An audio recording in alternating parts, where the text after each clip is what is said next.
Good morning. Bom dia a todos. Muito obrigado, presidente Lira. Eu vou começar dizendo que é um prazer e uma honra estar aqui hoje à frente desta comissão. O que Paul e eu vamos falar é sobre os últimos desenvolvimentos na tributação internacional. Isso ocorre em um momento em que estamos em meio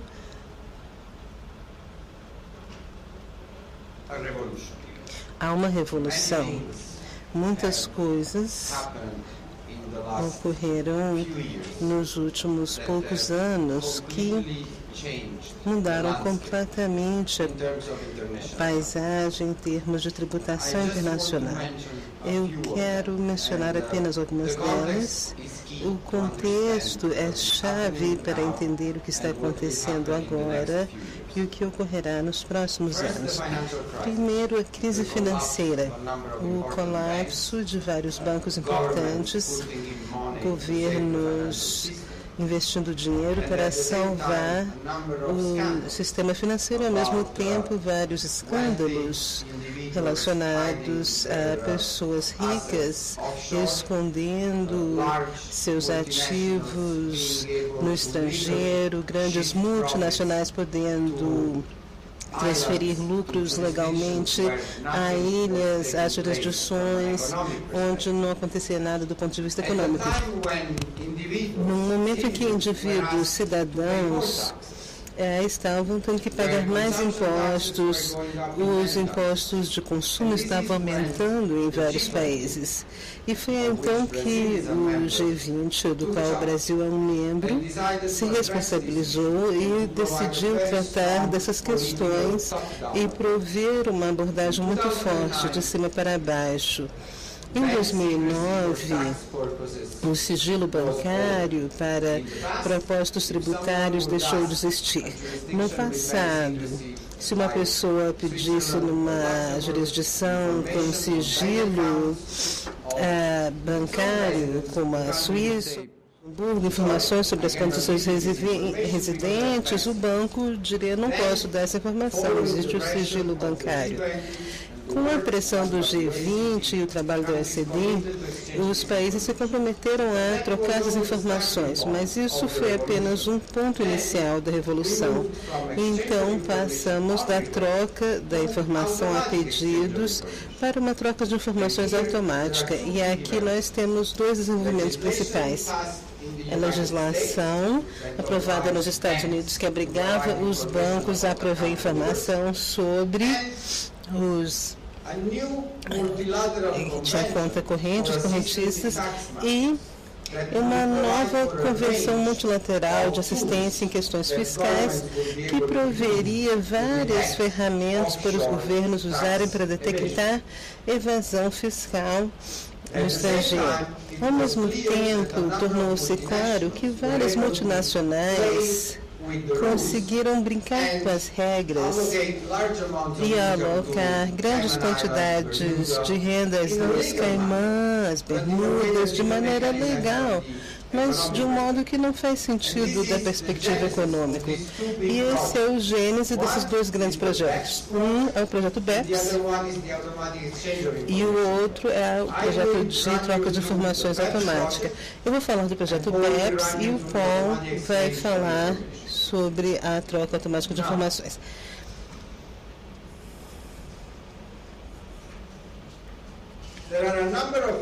Há vários motivos pelos quais as regras para a tributação de atividades interfronteiras, seja na lei nacional ou em tratados bilaterais, têm que ser atualizadas, principalmente devido à digitação da economia e o fato de que hoje as pessoas estão continuamente interconectadas.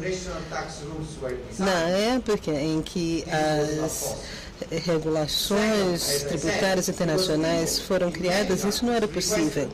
E vários países também exigiram isso, pessoas protestaram nas ruas, porque elas acham que o sistema não é justo, porque grandes empresas conseguem escapar de pagar impostos e os indivíduos, a pessoa pequena, tem cada vez mais impostos a pagar.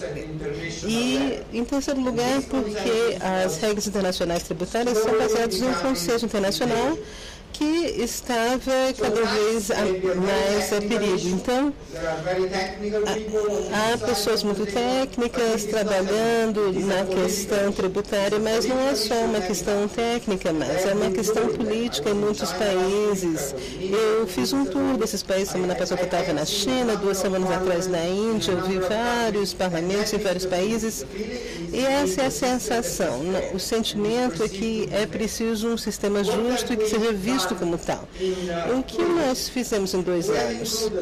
Incluímos todos os países da OCDE e do G20 em ponto de igualdade. Essa é a primeira vez na história que isso ocorre. Países como Brasil, China, Índia, África do Sul, Indonésia, vêm à mesa e têm poder de veto como todos os outros países na formulação de políticas tributárias internacionais. Nós consultamos com países em desenvolvimento para levar em conta as suas diferenças em termos de capacidade de administração tributária. E estamos fazendo isso de maneira muito transparente, tudo vai estar online. Então, nós podemos seguir as consultas com as empresas, com lobistas, com assessores e com a sociedade civil. E isso está funcionando bem, porque em 2 anos nós fizemos algo que não havia sido feito nos 100 anos anteriores. E esse pacote de medidas foi entregue à reunião dos ministros de finanças em outubro e foi muito bem recebido. E vai ser entregue aos chefes de Estado em sua reunião em Ontário em 14 e 15 de novembro. E lá esperamos que todos os governos endossem esses pacotes. O pacote é muito técnico, há várias regras que foram modificadas, revisadas, esclarecidas, mas há um documento que, se vocês se interessam por esse assunto, eu sugiro que vocês leiam. É uma declaração explicativa, ele tem 8 páginas e todos os países concordaram em relação a esse documento, aprovaram o documento e explica o que o governo, no nível mais alto, espera desse projeto, desde as mudanças de regras nos tratados tributários bilaterais, mudanças de regras nos preços de transferência, mudanças de regras nas práticas tributárias nocivas. Não queremos que os países compitam para atrair artificialmente receitas que pertencem a outros países. Na Europa, isso é uma questão muito importante. Há vários regimes preferenciais que estavam dando benefícios sem exigir nenhuma atividade realizada na área. E isso mudou. Agora há um acordo de que os países são livres para prover regimes preferenciais, mas tem que estar ligada a uma atividade econômica significativa no local. Não lucros artificiais criados por advogados tributários nas Bermudas ou nas Ilhas Caimã. Eu sei que estou falando porque eu já fui advogado tributário. E depois falamos das medidas nacionais. Aqui que vocês entram em relação aos híbridos, são instrumentos financeiros complexos que fazem a renda basicamente desaparecer para propostas fiscais porque usam as regras de sistemas fiscais diferentes. regras sobre empresas controladas no exterior. Então, eu tenho uma empresa nos Bahamas, mas eu não tenho, eu ponho, aliás, toda a minha renda naquele país. E acho que também vamos falar hoje no Congresso Brasileiro de regras que obrigam contribuintes, promotores a discutir logo de início se estão usando certos esquemas agressivos. E, finalmente, relatórios sobre o que vai acontecer também nos próximos 20 anos. Nós não queremos nos encontrar em uma situação em que estamos agora despreparados, com um sistema fiscal que não reflete a realidade econômica. Estamos na era da robótica, era digital, da internet, como isso vai afetar os sistemas tributários pelo mundo. E uma convenção BEPS multilateral para implementar em um tratado com uma ratificação todas as mudanças dos tratados bilaterais. Finalmente, do que estamos falando em termos de números? Os dados não existem.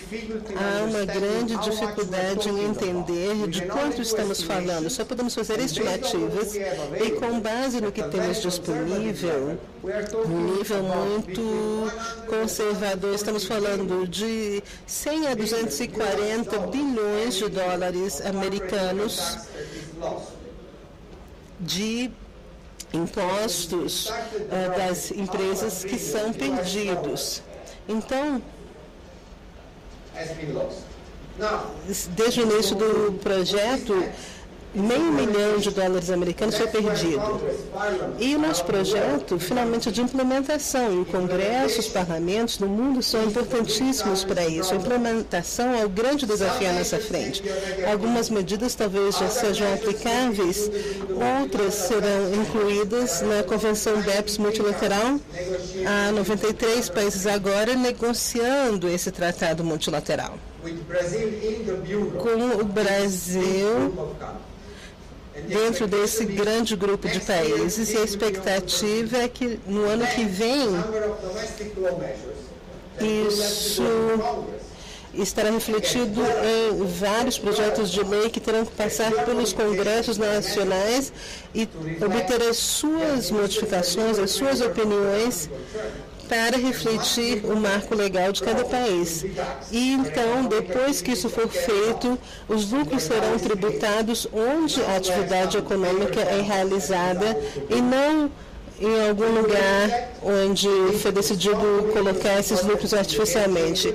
Nós acreditamos nisso, acreditamos que isso será uma grande mudança e estou feliz em responder qualquer pergunta que vocês tenham relacionada a isso. Muito obrigado e muito obrigado, senhor presidente.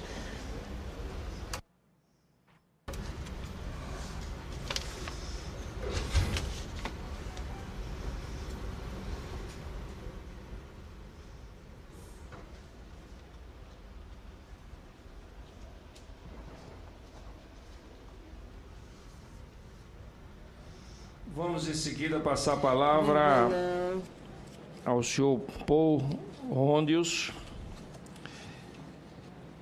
Paul Rondius é analista de política do Centro da OCDE para a Política Fiscal e Administração, com sede em Paris, onde está cuidando do trabalho de cooperação internacional em matéria fiscal. Em particular, o relatório padrão para a troca de informações bancárias e o intercâmbio automático de informações e medidas fiscais no âmbito da ação 13 do BEPS.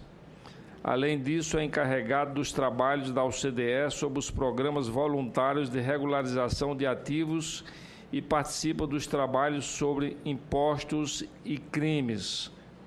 Com a palavra, o senhor Paul Rondius.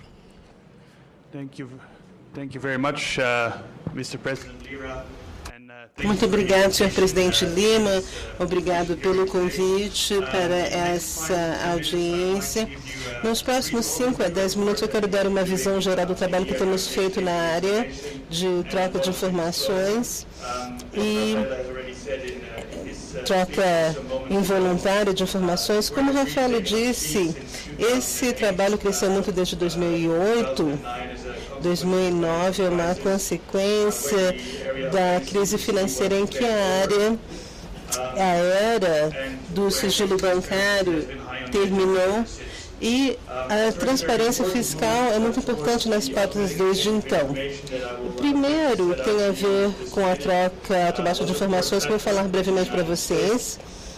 E um marco nisso foi a FATCA nos Estados Unidos, que determina que instituições financeiras estrangeiras têm que relatar as contas de contribuintes americanos no exterior. Isso foi muito importante em automatizar a troca automática de informações pelo mundo. A OECD, no ano passado, juntamente com os países do G20, incluindo, é claro, o Brasil, desenvolveu um padrão global para a troca automática de informações de contas financeiras. O que o padrão faz? Assegura que as instituições financeiras do mundo inteiro coletem informações de identificação sobre os correntistas não residentes, também os valores nessas contas e transfiram essa informação anualmente para suas autoridades fiscais no exterior. Então, essas autoridades enviam isso para os países de residência daqueles contistas não residentes. Então, o que acontece em termos práticos? Eu vou dar um exemplo. Por exemplo, um contribuinte brasileiro tem uma conta na Alemanha e a sua conta alemã todo ano manda essa informação para as autoridades tributárias no Brasil. E o segundo item no slide diz a administração tributária brasileira conclui que, obviamente, vai saber quais são as contas no exterior daquele contribuinte. Um papel importante, é claro, dos intermediários financeiros, os bancos, as seguradoras, que então vão coletar essa informação e relatar anualmente. Por que nós chamamos de um padrão comum de relatório? Porque é um padrão global, é um conjunto único de regras adotadas pelo mundo e também assegura que dessa maneira há uma harmonização e uma fácil implementação, especialmente para instituições financeiras. Com o acordo político alcançado em 2014, agora a concentração está passando para implementação na legislação nacional, os aspectos técnicos, garantindo que a informação seja transmitida de uma maneira automatizada, com tecnologia da informação. Estamos trabalhando muito nisso no momento. A questão, quem se comprometeu a implementar esse padrão comum de relatório para garantir a troca de informações automática, agora estamos em 95 jurisdições que estão aqui no mapa mundo, que vocês podem ver. Há diferentes cronogramas. Tem o primeiro grupo de países que vai implementar isso até 2017 em relação à informação de contas para 2016. E há um segundo grupo de países, que o Brasil faz parte, que primeiro vai trocar informações de 2018 em relação ao ano fiscal de 2017. Aqui um pequeno esquema sobre o que está acontecendo. Vocês podem ver que, basicamente, esse gráfico mostra o ponto de partida da FATCA, o que já existe nos Estados Unidos, com base nos acordos intergovernamentais do FATCA. Os casos dos bancos brasileiros e suíços aqui coletam informações e trocam com os Estados Unidos sobre o FATCA. E o que estamos fazendo aqui no nível do OECD e G20 é criar uma ligação entre a Suíça e o Brasil, tirando dessa relação apenas com os Estados Unidos, mas fazendo isso uma coisa multilateral no nível global. Agora, a implementação. Eu acho que há três maneiras de implementar o padrão comum de relatório. Há, claro, que há os instrumentos bilaterais tradicionais que existem, os acordos de troca de informação fiscal, também convenções de dupla tributação. No artigo 26 nós temos a troca de informação, mas a maneira preferencial que estamos falando é de um programa global, multilateral. E acreditamos que a preferência, então, é por uma convenção multilateral, onde cada país imediatamente pode ter uma relação de troca de informações com todos os outros 87 países que assinaram a convenção. Isso evita muito trabalho bilateral. Imagine que nós temos cerca de 100 jurisdições no momento. Se todos fizessem acordos bilaterais, serão mais ou menos 10 mil acordos. Um pouco menos, mas seria um grande trabalho que não seria alcançado até 2017 e 2018. E por essa razão, o modo que preferimos é uma convenção multilateral. O artigo 6 permite que as autoridades competentes, que sejam as autoridades fiscais dos países, que possam acordar as especificidades do câmbio automático. Isso foi assinado na primeira vez em Berlim ano passado. Agora temos 61 signatórios. Isso é a base técnica que especifica as regras para a troca automática de informações baseadas nessa convenção multilateral. O Brasil é assignatário da convenção, mas ainda não é uma parte, porque ainda falta a ratificação. E como vocês podem ver, baseado nos comentários que eu fiz nos últimos minutos, é crucial para esse programa que essa convenção multilateral seja ratificada, porque vai facilitar ir global e conseguir pegar informação de todos os países relacionados e de uma forma rápida e eficiente. Muito rapidamente, eu vou terminar minha apresentação aqui. Eu gostaria de botar uma conexão com o passado e o futuro. O passado sendo o segredo bancário, depois o pedido de troca de informação, e agora indo para o automático em 2017. E claro que com a troca de informação está se tornando automática, a chance de que contribuintes podem esconder fundos no exterior vai ficar cada vez mais difícil. Vai ser automático, não vai ter distinção por valor, com risco associado com a conta. Todas as informações podem ser trocadas, e por isso que eu acho que essa é a oportunidade correta, é a última chance para os contribuintes voluntariamente declararem seus bens no exterior, porque depois de 2017 é bem provável que eles sejam pegos. E por isso que apoiamos muito realmente a revelação voluntária desses fundos.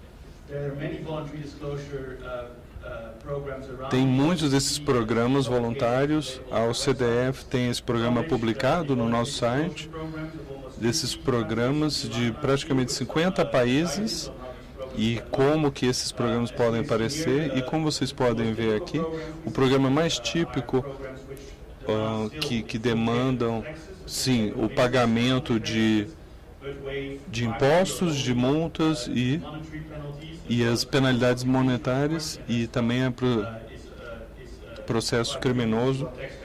E às vezes que eles estão olhando isso, contribuinte, que eles querem abrir o jogo sem que sofram penalidades criminosas. Então estamos numa fase crucial para essa revelação voluntária.